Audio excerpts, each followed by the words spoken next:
મિત્રો, સ્વાગત છે તમારું ઈડીયુ ઇન્ફોર્મેશન ચેનલમાં.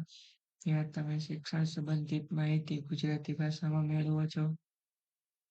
આજે આપણે શરૂ કરી રહ્યા છીએ જીપીએસસીના સિલેબસ વાઇઝ ટોપિકની ચર્ચા, જેથી તમારી તૈયારીમાં કોઈ કચાશ ન રહે. બધા ટોપિક આપણે આવરી લેવાના છે. તો શરૂ કરીએ આપણો આજનો આ વિડીયો છે સિંધુ ખીણની સભ્યતા વિશે. પ્રસ્તાવના જોઈએ. સિંધુ ખીણની સંસ્કૃતિને પ્રાચીન ભારતમાં વિકાસ પામેલી સંસ્કૃતિઓમાંથી એક ગણવામાં આવે. પહેલાના સમયમાં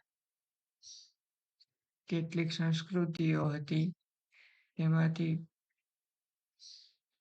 વધારે પડતી જે વિકાસ પામેલી સંસ્કૃતિઓ હોય તેમાંથી સિંધુ ખીણની સંસ્કૃતિને એક ગણવામાં આવે છે. આ સંસ્કૃતિનું મુખ્ય કેન્દ્ર સિંધુ નદી અને તેની સહાયક નદીઓના વિસ્તારના નજીક સ્થિત હતું, જે હાલના પાકિસ્તાન અને પશ્ચિમ ભારતના વિસ્તારમાં આવરી લેવાય છે. તમે ફોટામાં જોઈ શકો છો. આ સંસ્કૃતિનો સમયગાળો લગભગ 3300 ઈસવીસન પૂર્વેથી 1300 ઈસવીસન પૂર્વે સુધીનો માનવામાં આવે છે. એટલે કે આ સિંધુ ખીણની સંસ્કૃતિ છે તે ઘણા સમય પહેલાની હોવાનું મનાઈ રહ્યું છે. હડપ્પા અને મોહેંજો-દડો જેવા પ્રખ્યાત નગરો આ સંસ્કૃતિના મહત્વપૂર્ણ સ્થાનો છે, જે અલગ અલગ વિસ્તારોમાં આવ્યા છે. આ સંસ્કૃતિનું ઉત્તમ શહેરી આયોજન ધાતુશાસ્ત્ર, મૂર્તિકળા અને સજાવટયુક્ત મકાનો માટે જાણીતી હતી. જે ધાતુશાસ્ત્ર, મૂર્તિકળા અને સજાવટ મકાનો તેના વિશે આપણે આગળના વિડીયોમાં ડીપમાં માહિતી મેળવીશું.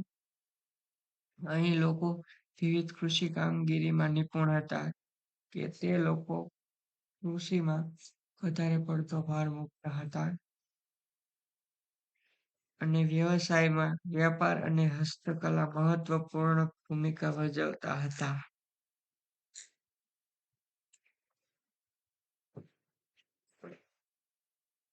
ઈસવીસન 1921માં સર જ્હોન માર્શલ અને કર્નલના મેક્કેના વડપણ નીચે દયારામ સાહનીએ પંજાબમાં મોન્ટગોમરી જિલ્લામાં આવેલ હડપ્પાની શોધ કરી હતી. તે બે વ્યક્તિઓએ હડપ્પા સંસ્કૃતિની શોધ કરી હતી.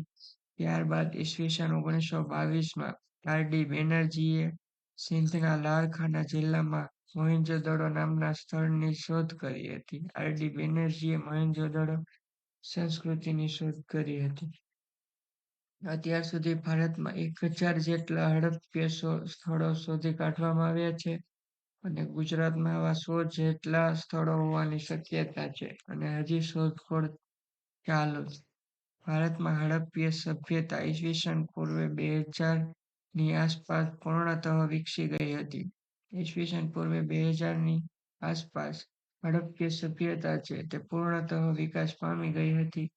હડપ્પાના શોધક દયારામ સાહની હતા. તે રાવી નદીના કિનારે વસેલું હતું. તેમાંથી મળેલા અવશેષો કબ્રસ્તાન, રમકડા, અગ્નિકુંડ વગેરે હતા, જે તમે આ ફોટોમાં જોઈ શકો છો.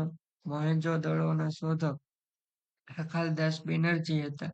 તે સિંધુ નદીના કિનારે વસેલું હતું. તેમાંથી મળેલા અવશેષો અનાજના કોઠાર, સ્નાનાગાર, ઘરમાં કૂવો વગેરે હતા. સિંધુ ખીણની સંસ્કૃતિનો ઉદ્ભવ અને વિકાસ. ઇતિહાસકારોના મતે પૂર્વ હડપ્પા કાળ એવો શબ્દ વપરાય છે. પૂર્વ હડપ્પા કાળ ઈસવીસન પૂર્વે 3500 થી 2400 હતો. પરિપક્વ હડપ્પા કાળ ઈસવીસન પૂર્વે 2350 થી 1750માં હતો. ઉત્તર કે પશ્ચાત હડપ્પા કાળ ઈસવીસન પૂર્વે 1750 પછીનો સમયગાળો હતો. હવે આપણે જોઈશું કે હડપ્પીય સભ્યતાની નગર રચના કેવી હતી. આયોજનબદ્ધ નગર રચના એ હડપ્પીય સભ્યતાની સૌથી મોટી લાક્ષણિકતા હતી. એટલે કે અત્યારના સમયમાં જેમ લાઇન વાઇઝ મકાનો જોવા મળે છે. તેવી રીતે મકાનો હતા. પાણીના નિકાલની યોગ્ય વ્યવસ્થા હતી. દરેક મકાનનું પાણી નાની ગટરમાં અને નાની ગટરમાંથી મોટી ગટરમાં જતું હતું. એવી રીતે અત્યારના સમયમાં સુવિધા તેવી પહેલાના સમયમાં પણ હતી. સામાન્ય રીતે હડપ્પીય નગરો ઉપલું નગર અને નીચલું નગર એમ બે ભાગમાં વહેંચાયેલા હતા. એટલે કે અત્યારે કોઈ પણ ગામ હોય તે ગામ નાનું ગામ અને મોટું ગામ એવી રીતે જાણીતું હોય છે. પહેલાના સમયમાં પણ આવું હતું. ઇતિહાસકારોના મતે 1 અને 2 માળના મકાનો હતા.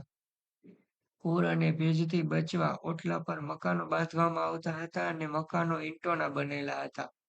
જે ભઠ્ઠામાં ઈંટો શેકવામાં આવે છે તે ઈંટોના મકાનો બનેલા હતા.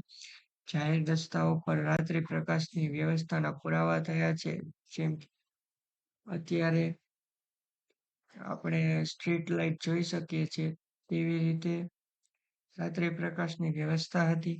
તમામ સ્થળોએ પશ્ચિમ તરફ કિલ્લો અને પૂર્વ તરફ સામાન્ય પ્રજાની વસાહત હતી.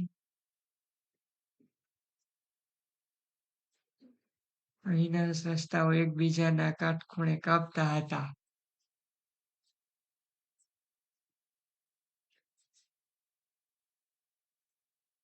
આગળની માહિતી આપણે બીજા વિડીયોમાં જોઈશું.